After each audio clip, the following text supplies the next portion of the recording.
Welcome to banddirector.com. My name is Randy Casteel. I'm the band director at Dakota High School, part of Chippewa Valley Schools in Michigan, and I also teach the jazz studies and trumpet at Macomb College. Today I'd like to talk to you a little bit about double tonguing for brass players and actually for the whole band. This will be geared towards the middle school and high school band directors and students that have not done this before. It will be an introductory of how to do this. First of all, I think that all trumpet players or any brass player should have a good single tongue before they start double tonguing. A good rule of thumb is to have at least 16th notes at 120 for the beat. In other words, would be the single tongue you would want to have for all your students. Again, this really is a technique for brass, but part of the band, like the flute section, they can also double tongue. Sections that would not use this technique would be the clarinets and saxophones. Typically, they would not use double tonguing, but the rest of your band can. So once again, I would start with exercises to develop the single tongue and make sure that the students are placing their tongue directly behind their teeth to get a clean sound on a ta. Double tonguing is really causing a slight explosion in the back of your throat or in the back of your mouth on a ka sound. So the basic technique is TK, ta ka ta ka ta.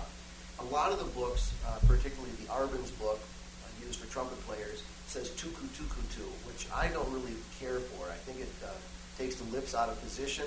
So I prefer a T-A-K-A kind of sound. Ta ka ta ka ta ka ta ka ta. To get your students to start with this, just have them say it.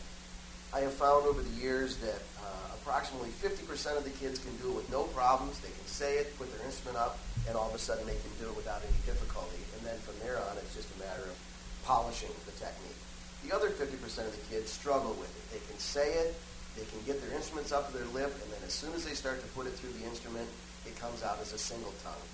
So to overcome that, here's what I recommend. First of all, have all the students start by saying taka taka ta. Taka taka ta. Repeat that over and over until it becomes pretty natural. Then go to the mouthpiece and just set the mouthpiece in place and still using your voice. Taka taka ta, taka taka ta. Then eliminate the voice and just get air coming through the mouthpiece. This way you can still hear the K sound very distinctly so that you know you're still double tonguing and not slipping back into a single tongue technique. Taka taka ta. Okay?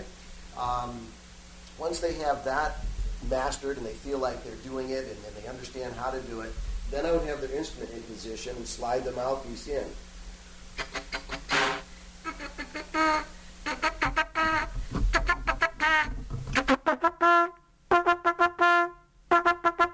Until it becomes natural. And it's really strange how some students will be able to say, and as soon as they put the mouthpiece on, they go back to, you can hear very distinctly the same single tongue. So they've got to be sure that it's a K sound coming in the back of the throat.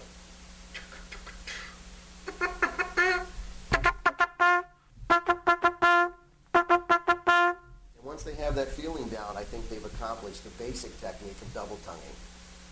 From there, you would start to add it into scale studies or other exercises to develop it. I would stay in the mid-range of the instrument. Probably the first 5 notes of the F scale would be good.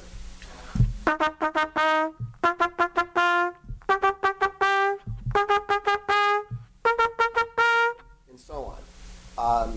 To keep working on that, stay on one note for a long time, taka taka ta, taka taka ta, taka taka ta, and then move up the scale so you're actually working the tongue a little bit more.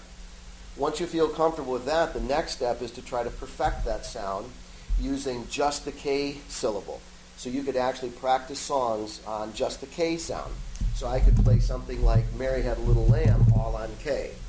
Ka ka ka ka ka ka ka.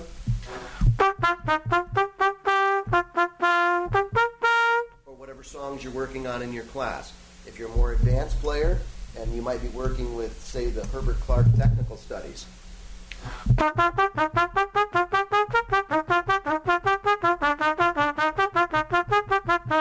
All with the K sound. Trying to develop it to sound just like a tongue, the T sound, but warm up that K sound a little bit so it sounds like a normal tone. Then go ahead and use your metronome. And again, scale patterns, Herbert Clark studies, any of the other studies you could do.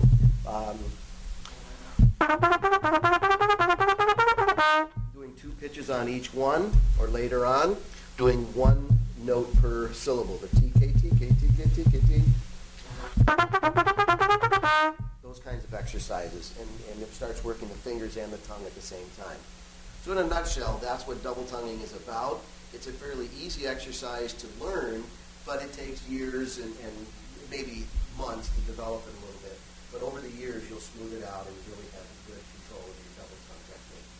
Once again, make sure that you don't cheat your single tongue. Single tongue should be quick. I recommend about 120 beats per minute on the 16th. If that's quick and clean, then introduce double tonguing. I also believe for the younger students, often middle school band directors avoid this technique, thinking that the high school directors will teach it to them. I really believe that later 7th grade and then 8th graders should be able to do this technique as long as their single tongue is good and clean. And I wouldn't hesitate to introduce it to your middle school bands. Thank you for listening. Have a great day.